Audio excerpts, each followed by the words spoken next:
Karena pikiran manusia, hati pikiran manusia itu, sejak Adam dan Hawa jatuh ke dalam dosa, sudah dibutakan total oleh dosa. Hati pikiran manusia dan totalitas hidupnya sudah ditutupi total oleh dosa. Sehingga totalitas kehidupan manusia itu menjadi gelap total. Memahami dan mengerti firman. Kegelapan totalitas hati pikiran manusia yang menyebabkan manusia sulit memahami dan mengerti firman Tuhan. Maka disitulah peran Roh Kudus atau Roh Allah itu perlu mendidik, menerangi hati pikiran dan perasaan totalitas hidup kita. Sehingga kita paham, mudah memahami firman Tuhan, mudah mempraktekkan firman. Maka ini saya katakan tadi, Bapak Ibu. Kalau Bapak Ibu tidak menantang sungguh-sungguh jemaat orang yang saya layani, entah di sekolah minggu, remaja, pemuda, supaya sungguh-sungguh bertobat, sia-sia Bapak Ibu berkhotbah pagi siang malam, menghabiskan tenaga. Tapi firman itu tidak bisa mereka pahami, tidak bisa mereka hidupi. Karena kenapa? Masih jong, masih gelap totalitas hidup mereka. Maka saya di dalam setiap khotbah saya selalu memberikan ruang dan kesempatan tantangan prima Yesus terhadap orang-orang yang salah ini. Karena itu gerbang pertama dan yang utama. Roh Kudus masuk dalam hati dan pikiran mereka. Menerangi hati dan pikiran mereka dari kegelapan dosa, dari keterselubungan oleh dosa. Yang kedua, kenapa penting peranan Roh Kudus memberikan hikmah bijaksana bagi kita, menerangi hati dan pikiran kita untuk mengerti firman Tuhan. Karena pada dasarnya Bapak Ibu, sifat hati manusia itu bebal, susah bertobat, sulit berubah. Itu dicatat dalam Yesaya pasal 6 ayat 9 sampai 10. Kisah para rasul 28 ayat 20. Sudah banyak contoh kok.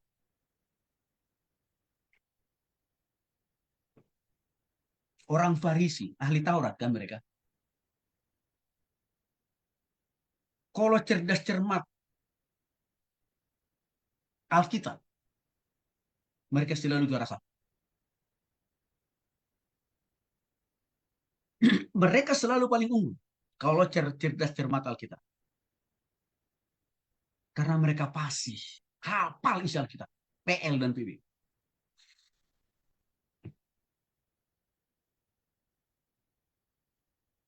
Tapi sulit bertobat, sulit berubah. Sulitnya pertobatan dan perubahan orang-orang Farisi itu. Mereka tunjukkan dengan cara apa? Membenci Yesus. Dan tingkat kebencian atau akumulasi kebencian mereka itu mereka tunjukkan dengan cara menghabisi Yesus dengan menggantungkannya di kayu salib. Sekalipun di balik itu ada master plan-nya Tuhan. Ada master plan Bapa Surgawi di situ. Tapi dari perspektif orang Yahudi, orang Farisi, yang belum bertobat, yang belum berubah itu, penyaliban Yesus itu adalah puncak kebencian mereka. Sama. Di kalangan orang Kristen yang lain dan besar dari keluarga Kristen. Sudah lulus sekolah teologi. Masih banyak juga orang Kristen. Oknum-oknum hamba Tuhan belum bertobat. Boro-boro berubah.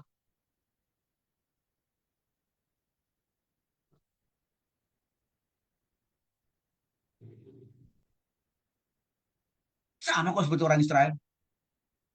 Sama kok. Orang Kristen zaman sekarang seperti orang-orang Farisi dan penduduk. Orang-orang Farisi dan penduduk. Sama. Nggak ada bedanya. Maka untuk mendobrak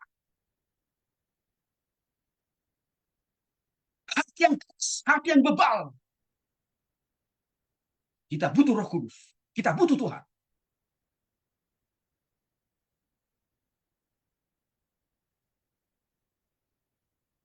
Maka kita perlu bertobat terima Yesus. Kalau tanpa pertobatan kelahiran baru, tanpa pimpinan hidup Roh Kudus, kita akan terjebak sama seperti orang Farisi.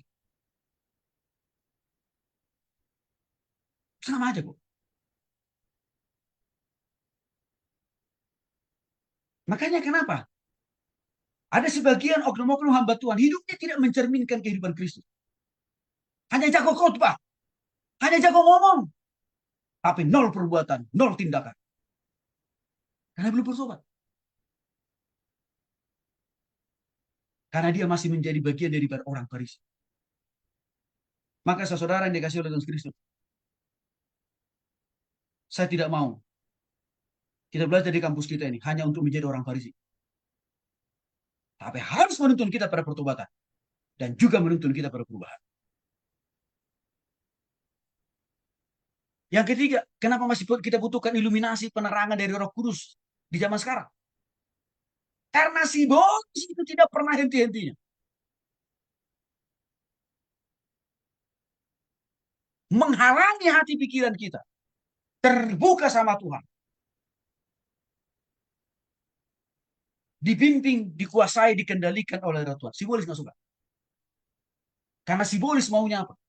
Manusia itu hidup di dalam jajahan, hidup dalam kuasa pengendalian perbudakan dia. Maka Sibolis itu atau setan itu menutup rapat-rapat kualitas hati, pikiran, perasaan manusia. Sampai tidak ada sedikit ruang yang terbuka untuk Kristus. Ini yang membuat manusia susah bertobat. Susah berubah.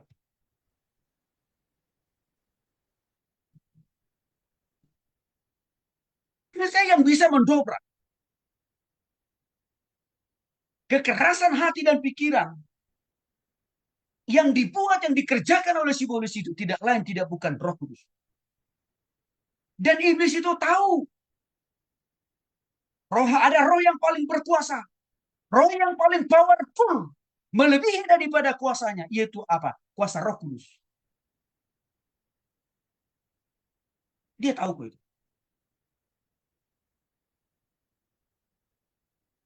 Maka supaya kita tidak selalu dibutakan oleh iblis, tidak selalu dijajah, diperbudak oleh iblis, dan tidak menjadi kaki tangan iblis kita. Dengan hidup yang tidak bertobat, dengan hidup yang tidak berubah. Buka hati lebar-lebar kepada Kristus. Buka roh, jiwa, dan tubuh kita kepada Roh Kudus. Supaya Roh Kudus leluasa total bekerja di hati dan pikiran kita. Menerangi hati dan pikiran kita, mudah memahami, mengerti firman Tuhan. Dan juga mudah mempraktekkan. Bapak Ibu, saya lahir dan besar dari keluarga Kristen yang sangat taat. Sangat taat. Saking taatnya. Sekalipun bapak saya itu bukan pendeta. Dia hanya majelis. Ketua majelis. Selama 45 tahun. Tapi kami dididik melebihi daripada anak pendeta. Contoh. Wajib bagi kami anak-anaknya, 7 bersaudara kan. Wajib bagi kami pribadi-pribadi. Harus punya jam saat teduh. Wajib itu. Bapak saya selalu ngecek tiap malam atau tiap malam. Sebelum tidur. Baca Alkitab atau tidak. Dan tidak boleh absen. Harus baca Alkitab. Wajib bagi kami ada namanya saat teduh keluarga. Setiap malam.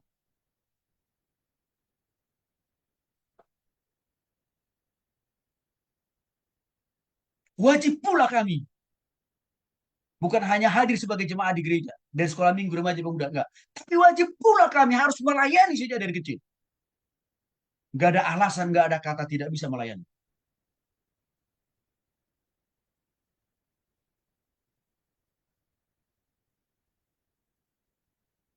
Sampai para pendeta-pendeta dan anak-anak pendeta bingung melihat kami. Karena kenapa? Kami dididik lebih tinggi daripada orang-orang pendeta. Kami wajib menghafal ayat-ayat Alkitab. Di setiap waktu bapak saya akan ngecek. Udah berapa pasal yang kami hafal. Udah berapa pasal dan ayat yang kami hafal dalam Alkitab.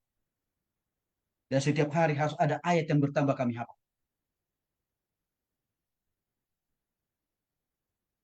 Wajib kami menjauhi segala bentuk dosa.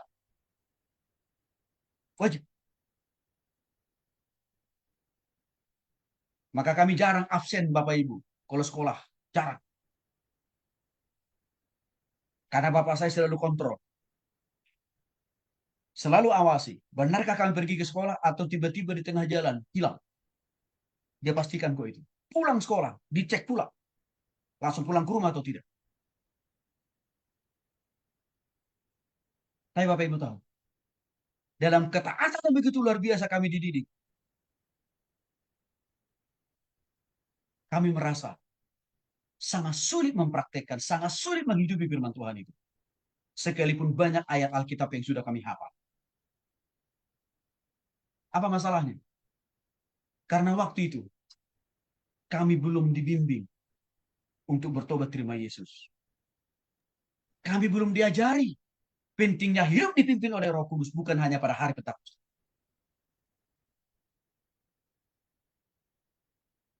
Bahkan saudara tahu, Bapak saya yang begitu ketat mendidik kami, itu baru mengalami pertobatan kepada Kristus.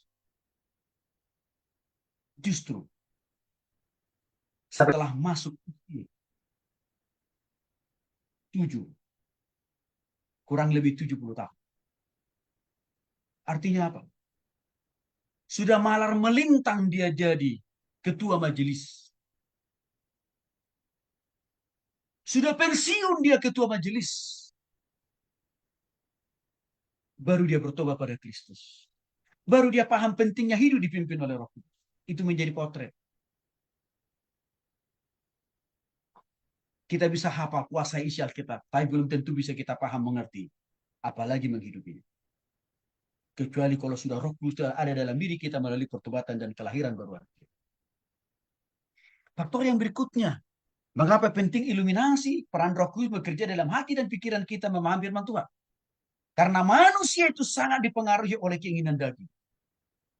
1 Korintus pasal 3 ayat 1 sampai 12 sampai 2, Ibrani pasal 5 ayat 12 sampai 14. Seringkali kedagingan kita ini lebih menyukai, lebih mendorong kita untuk jatuh, bahkan hidup terus-menerus di dalam dosa. Yang sangat jauh berbeda dengan keinginan Tuhan untuk menuntun kita selalu hidup di dalam kekudusan dan kesucian. Mari kita lihat pembandingnya di Galatia pasal 5 ayat 19 sampai 20. Buatan daging telah nyata, konkret. Perzinahan, perselingkuhan, kemunafikan, kebohongan, manipulasi, kemabukan, mabuk uang, mabuk miras, mabuk rokok, mabuk narkoba,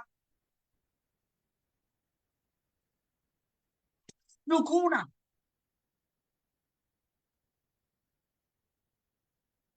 Keinginan daging kita lebih senang melakukan itu. Karena